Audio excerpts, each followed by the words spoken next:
Selamat pagi yang kami hormati Ibu Tritama selaku dosen pengampu mata kuliah presentasi, lobi, dan negosiasi, dan teman-teman sekalian. Pada kesempatan ini, kami akan mempresentasikan hasil wawancara dengan pihak agensi TGIM, Thanks God It's Monday, mengenai proses presentasi, lobi, dan negosiasi antara pihak agensi dengan pihak klien. Sebelum kami memulai presentasi dari kami ingin memperkenalkan diri kami terlebih dahulu. Nama saya Felicia Arya Sandi. Nama saya Kevin Zaprilan. Saya Michelle. Saya Agatha Fatia. Dan saya Benny Sanjay. Oke, yang pertama saya akan menjelaskan mengenai TGIM. Nah, apa itu TGIM? Kita bisa melihat bersama-sama mengenai company profile dari TGIM. TGIM sendiri itu kepanjangan dari Thanks God It's Monday, yang merupakan creative agency yang bergerak dalam bidang advertising, dan mereka juga berfokus pada kegiatan branding, social media, marketing communications, dan juga campaign.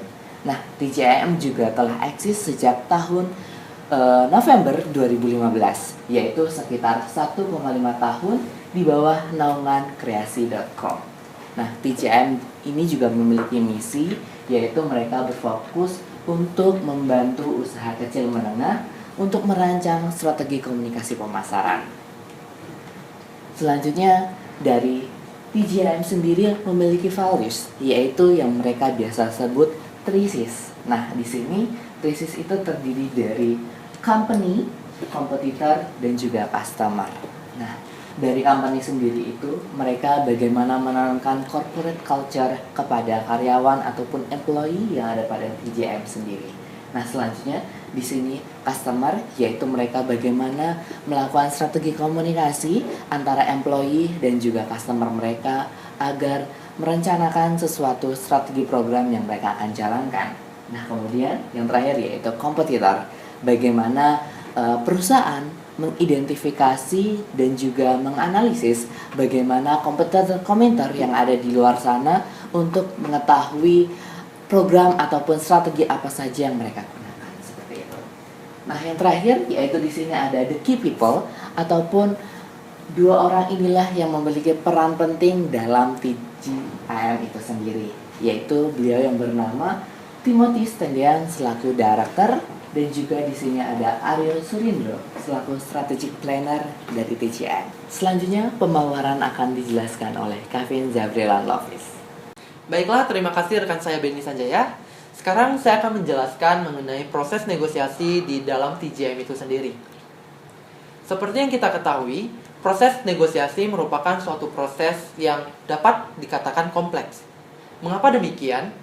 Mungkin sebelumnya teman-teman di sini ada yang tahu kenapa negosiasi dikatakan kompleks? Baik. Jadi di sini kelompok setidaknya memberikan 3 alasan kenapa negosiasi dapat dikatakan kompleks. Adapun alasan yang pertama adalah stakeholder. Dalam proses negosiasi, tentunya TGIM sendiri akan bertemu dengan stakeholder yang memiliki karakteristik yang berbeda-beda. Nah, adapun stakeholder dari TGIM sendiri adalah klien, internal perusahaan, pemerintah, komunitas, dan juga media. Oleh karena karakteristiknya yang bermacam-macam, maka TGIM sebelum melakukan proses negosiasi selalu menyesuaikan strategi negosiasi yang dapat mereka gunakan agar negosiasi itu dapat menjadi efektif dan juga efisien. Pada presentasi ini, kelompok juga memaparkan aktivitas presentasi, lobi, dan negosiasi antara TGIM dengan 2 stakeholdernya. Adapun stakeholder yang pertama adalah klien. Klien di sini merupakan stakeholder yang paling intens melakukan kegiatan presentasi, lobi, dan negosiasi dengan TGIM. Adapun aktivitasnya antara lain, pertama, presentasi penawaran-penawaran. Yang kedua adalah negosiasi harga dan bentuk kerjasama antara AE dan klien. Dan yang terakhir adalah lobi perpanjangan kontrak. Dan untuk stakeholder yang kedua adalah internal perusahaan. Selain klien yang secara intens melakukan presentasi dengan perusahaan, juga seringkali terjadi negosiasi di dalam perusahaan itu sendiri. Nah, adapun bentuk aktivitasnya antara lain, yang pertama adalah presentasi dari AE kepada atasan mengenai hasil negosiasi dengan klien. Dan yang kedua adalah lobby dan negosiasi dengan divisi lainnya dalam perusahaan guna memenuhi kebutuhan dari klien itu sendiri. Untuk alasan yang kedua dan ketiga akan dipaparkan oleh rekan saya Michelle Gracianti. Kepada Michelle Gracianti, saya persilakan. Terima kasih rekan saya Kevin Sabrilan. Dan saya akan melanjutkan 2 alasan mengapa proses negosiasi itu menjadi proses yang kompleks. Alasan yang kedua adalah TJIM menghadapi lawan negosiasi yang bervariasi.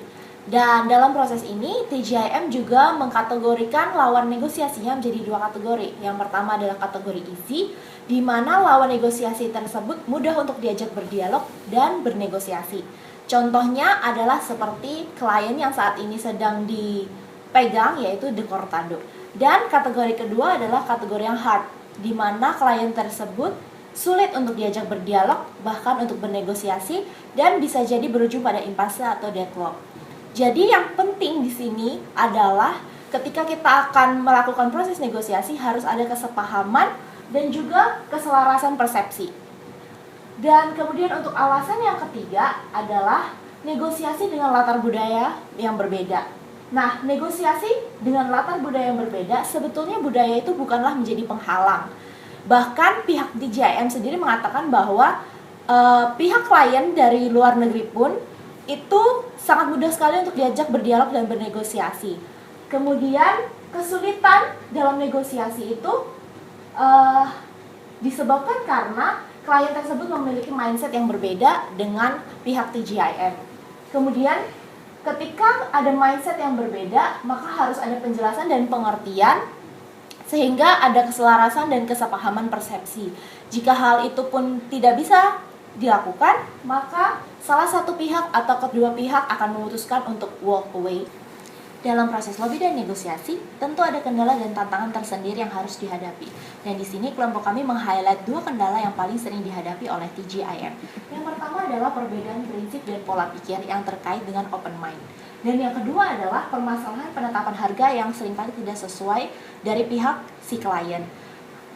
Permasalahan atau kendala atau tantangan yang kedua ini menjadi yang lebih krusial di antara permasalahan yang lainnya. Dan untuk pemaparan selanjutnya akan dijelaskan oleh rekan saya Felicia Arisandi. Terima kasih rekan saya Michelle Gracianti. Berdasarkan paparan dari rekan saya sebelumnya mengenai tantangan dalam lobby dan negosiasi, berikut adalah penjelasan bagaimana dari pihak agensi menghadapi proses kendala dan tantangan dalam lobby dan negosiasi. Yang pertama adalah dengan memberikan data dan fakta. Berdasarkan dari hasil wawancara kami, pihak agensi merasa akan lebih mudah ketika menghadapi tantangan dalam lobby dan negosiasi dengan memberikan data dan fakta yang sesuai dengan pihak klien. Yang kedua adalah walk away. Walk away ini terjadi ketika terdapat persepsi yang berbeda antara pihak klien dan pihak agensi. Dan yang terakhir adalah dengan memberikan tawaran tambahan. Dari pihak agensi sendiri, untuk menghadapi tantangan dalam lobby dan negosiasi dan sangat susah untuk mencapai kata kesepakatan, pihak agensi akan memberikan tawaran-tawaran tambahan kepada pihak klien. Selanjutnya saya ingin menjelaskan proses lobby dan negosiasi antara pihak agensi dengan pihak De Cortado yang menjadi salah satu kliennya saat ini. Menurut dari narasumber yang kami wawancarai, strategi lobby dan negosiasi antara pihak agensi dengan pihak De Cortado adalah dengan menempatkan klien sebagai raja. Karena dari pihak agensi sendiri merasa bahwa ketika mereka bisa menempatkan klien sebagai raja, mereka bisa memberikan pelayanan yang terbaik kepada klien.